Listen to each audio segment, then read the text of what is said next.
the offense has regressed a lot more than the defense has, which is why one of the reasons I don't think they could fire Nick Sorensen. It's like offense regresses 7 points per game, fire defensive coordinator. So is this all on Brock? Is it all on the loss of Christian McCaffrey? Why do you think defenses are having such an easy time shutting down Kyle Shanahan this season for the most part? It's become predictable. Pretty much. I mean, I feel like you and I and a few other content creators are district attorneys that have mounted a ton of evidence against Kyle over the last few years, and most of the fan base and radio hosts and other content creators basically just sweep it under the rug because Kyle and John came in and changed the culture, and much love and props to them for doing that. But you have to see what you see. You have to use your eyes and not your heart when you're determining what the Niners are doing, specifically what Kyle is doing, which lately his offense is vanilla. His offense has been figured out.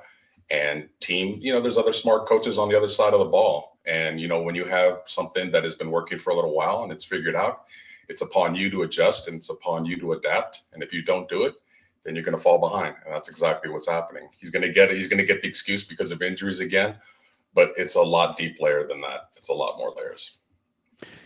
When he added McCaffrey and Purdy essentially within a couple months of each other, I think it took the league about a year to figure out the best way to defend this particular offense version of it. And I think we saw the Ravens had the breakthrough. Maybe the Browns early in the season, but the Ravens really dominated, and they did it with those simulated pressures that the Niners can't pick up.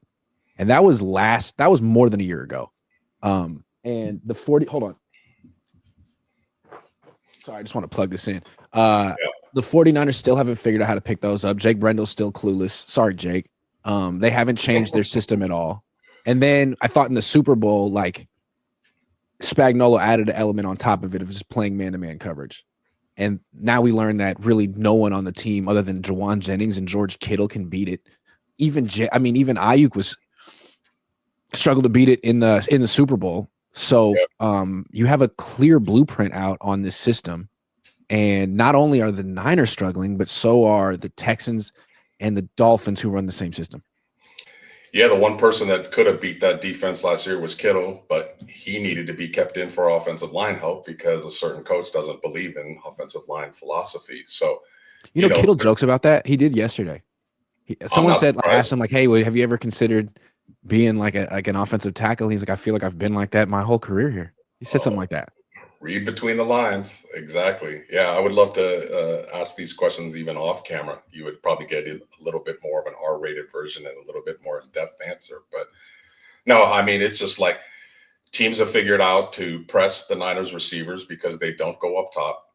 Granted, 8 years of watching Kyle's offense, I can think of 3 plays where they completed a pass of over 40 yards for a touchdown. 3 plays in 8 years. Kittle against the Rams, I believe, on a Monday night. Emmanuel Sanders and Jimmy G against the Saints. And then last year, Ayuk down the sidelines. That's it. Well, the Debo one in Seattle this year, I can think of that one. Yeah, that one was about a 15-yard pass, and he broke it. Like, it was more of a yak play. I'm just talking about a fundamental a post route that we see all over the league that everybody else does.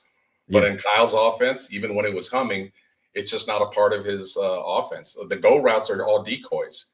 It's to clear things from underneath. Once in a while, you got to throw that ball to stretch out a defense. So if they know that it's not going there, hell yeah, it's a little bit easier to defend. So yeah, that's just one of many things that I think has made the offense stagnant.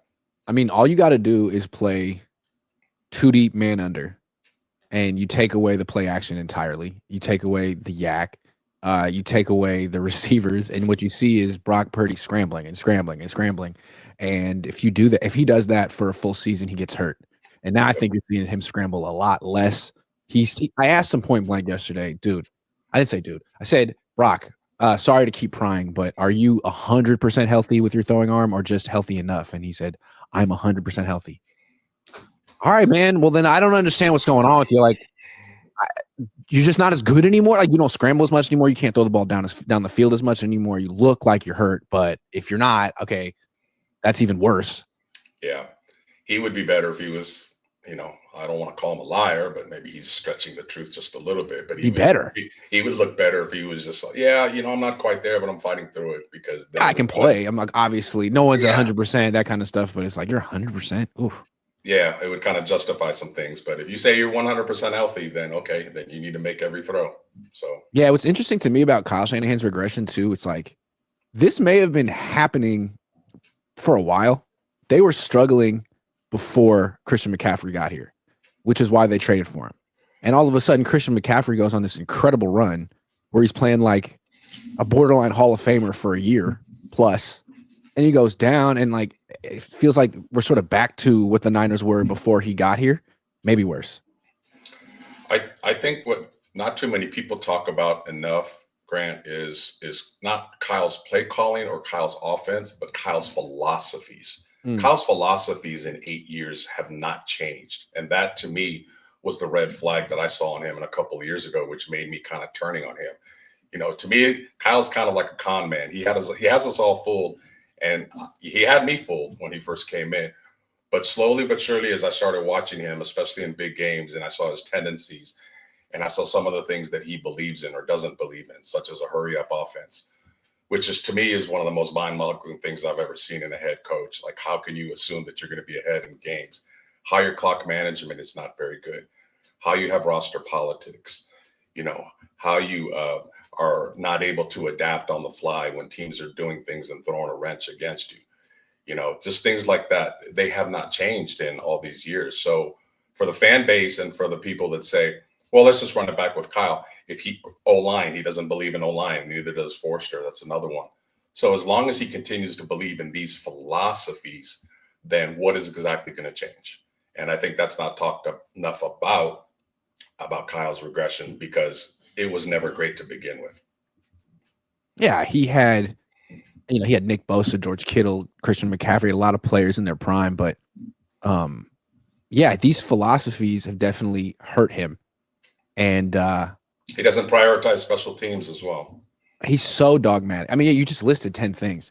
And, I hear a lot of people say this stuff about Kyle or whatever coaches, their favorite coach they don't want to fire. Look, I'm not saying they should fire him, okay? I'm not saying he just needs to evolve and change in 8 ways. Like, you really think he's going to change in one way? Like, name one thing you expect Kyle Shanahan to change this offseason. 0. That's just who he is. We all have that family member that's toxic. That, like, we love him or her, but every month or whatever, they go out, they get drunk, they get messed up, and you got family members say, oh, he'll be all right, she'll be all right. And then you got family members are like, yeah, I don't know. It's been like a few years. Like, they're not going to change. And from what I see, Kyle just doesn't change because he has too much authority. He's the nutty professor. He's wearing all these different hats. He's Professor Clump. He's Buddy Love. He's Mama Clump. He's Papa Clump.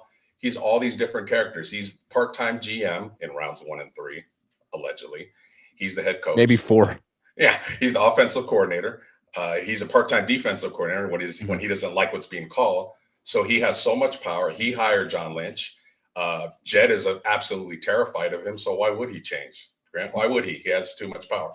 So he's one of the highest paid coaches in sports. Bingo. Yeah. So for him to sort of like acknowledge that people like you and me and just regular analysts, fans are right and he was wrong would sort of go against his whole brand.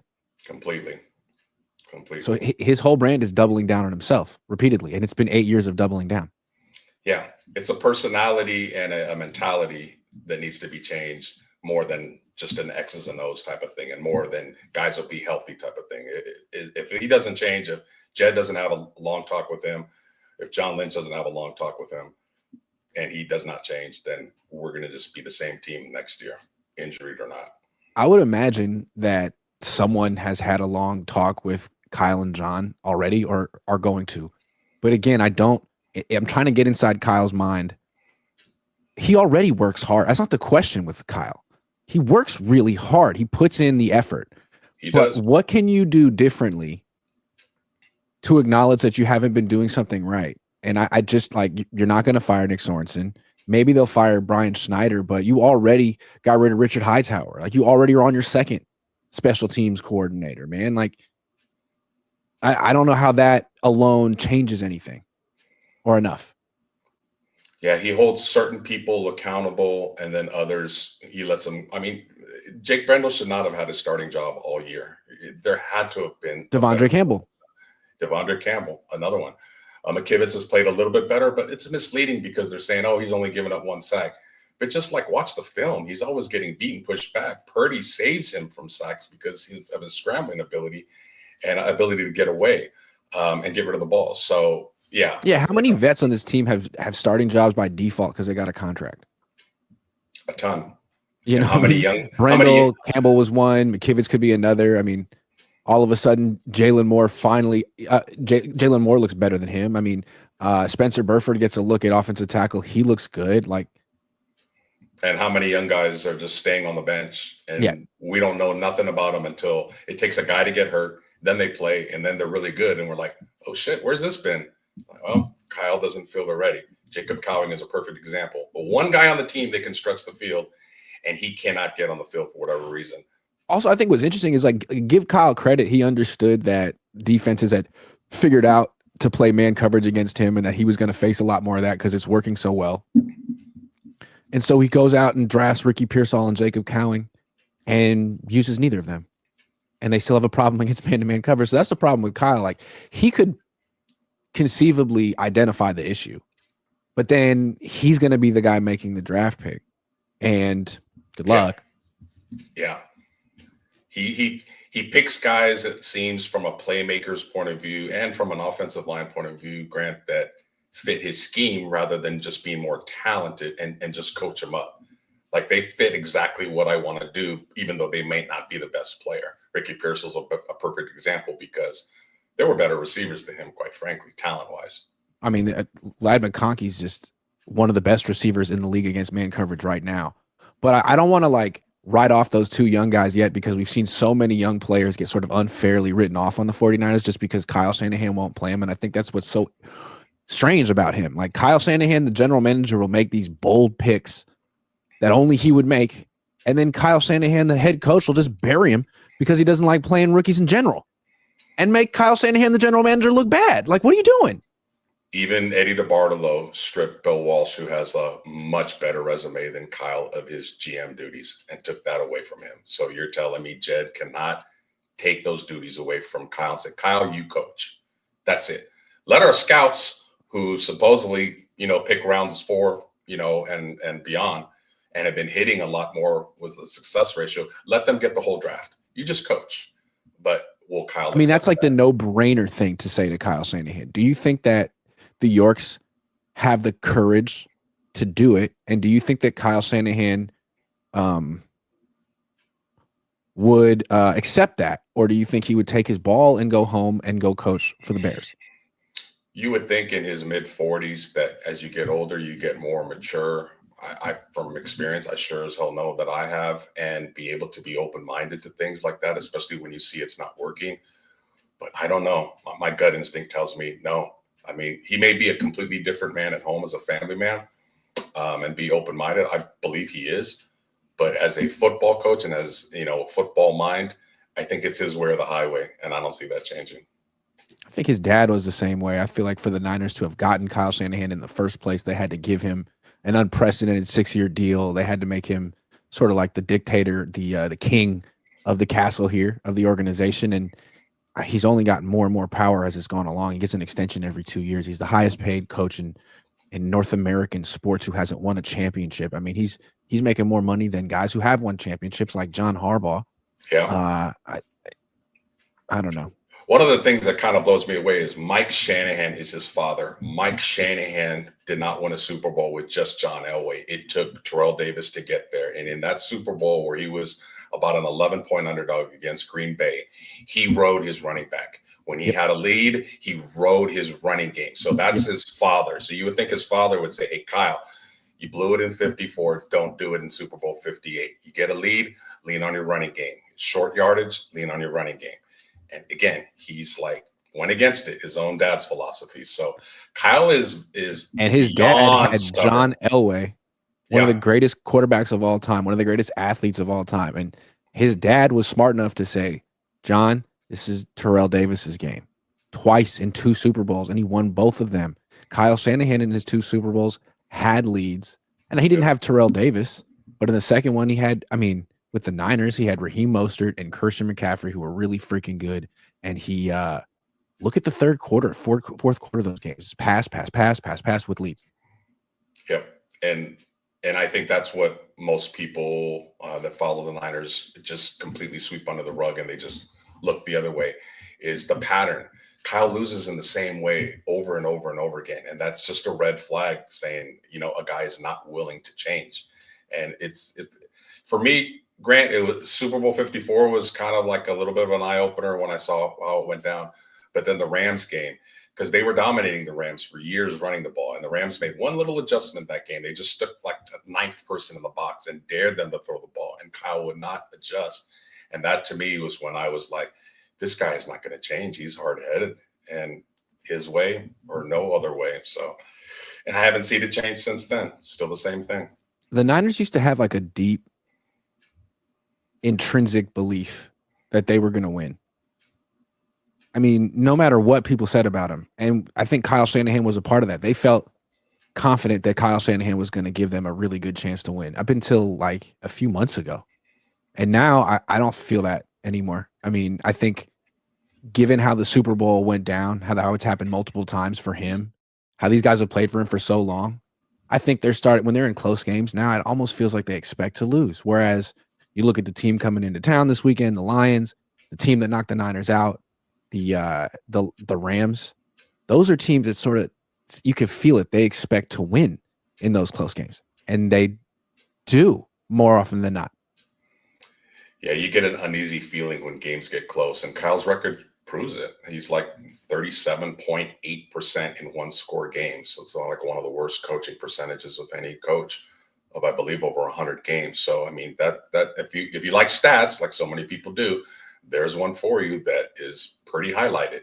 Close games, he tightens up and he keeps making like the same errors and the same mistakes. And in the old days, when the Niners had a close game, you just kind of knew as a fan, they're going to find a way to win. That someone on defense is going to make a play. The defensive coordinator is going to call the right blitz at the right time. Walsh is going to call the right play to counter what they're doing at the right time. And you just don't get that with this regime or this coaching staff. You just don't. Yeah. I just don't understand how a coach could have 4 10-loss seasons in 8 years and be good. Like what? Like I understand you can't win the Super Bowl every year. You can't go to the NFC Championship game every year. Right. But there are coaches in this league who never have 10-loss seasons, ever. And it's like every team has injuries. You had injuries? Okay. Like every team deals with that. Why can't you find a way to be respectable? How come every time things do? And it's funny, people talk about Brock Purdy like, well, he has to have the Avengers. He's got to have everything going right around him. What about Kyle? So does Kyle. What about Kyle? Like you lose a few players and all of a sudden you're 6-9. Like that wouldn't happen to Mike Tomlin. If Mike Tomlin were coaching this team, if John Harbaugh were coaching this team, if Jim Harbaugh were coaching this team, I'm not saying they'd win the Super Bowl, but they'd be in the playoffs. You think Ayuk wished he was traded to the Steelers now? Going into the season, the Steelers had maybe half the talent that the Niners did. And Brandon's like, I don't want to go there. I want a chance to win a Super Bowl. And look at them. With less talent, they prioritize offensive line. They drafted first, second, and fourth round, and all of them were hits. And that's why they can get by with lesser talent as playmakers, is because both their lines are strong. That's the way you build a team. And it's shocking to me that Lynch agreed with building the defensive line when he first started here in 2017, but not the offensive line. Like that doesn't make any sense to me. One side of the ball. It should have been both. One more thing about Kyle, and then we'll move on to Brock. Yesterday I asked George Kittle in the locker room about Dan Campbell, what he likes about him. Essentially said he played. And there's a particular style of grittiness and nastiness that he played with that resonates, and that he's quote unquote easy to play for. Seems easy to play for. Like he demands a lot, hard practices, long practices, but he upholds a standard and he played that way himself. And so it seems easy to play for him. That's an interesting concept. Easy to play for a guy. Has Kyle Shanahan been easy to play for this year? I don't know. Does he have that authenticity that Dan Campbell has?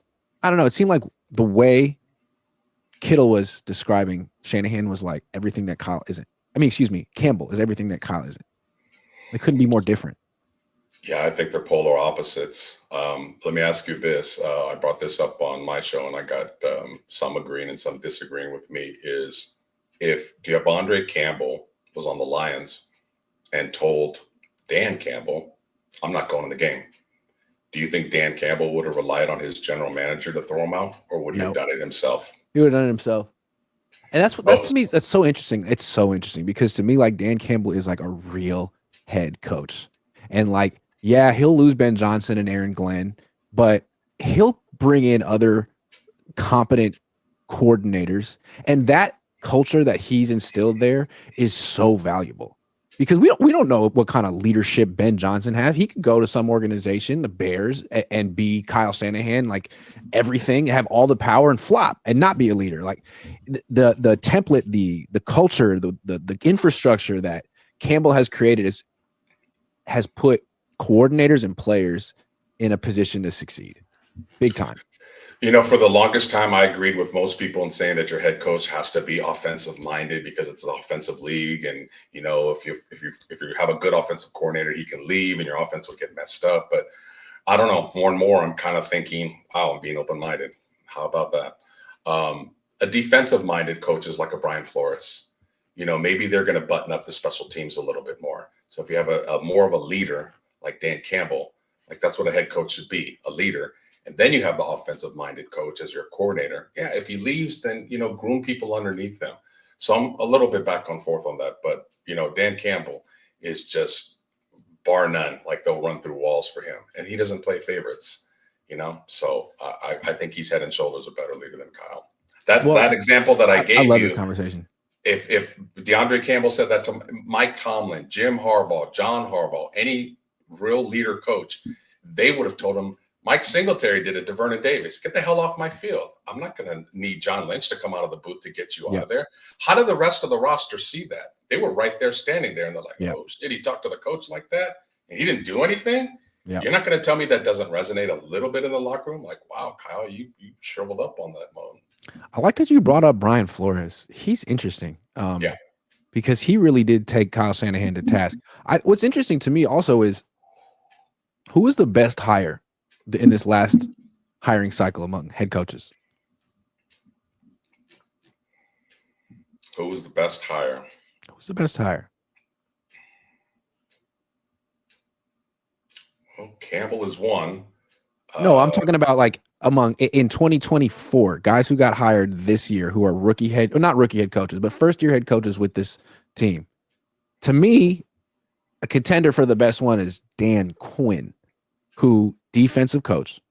And in terms of personality and what he brings to a team emotionally and in terms of a leadership standpoint, very similar to Dan Campbell.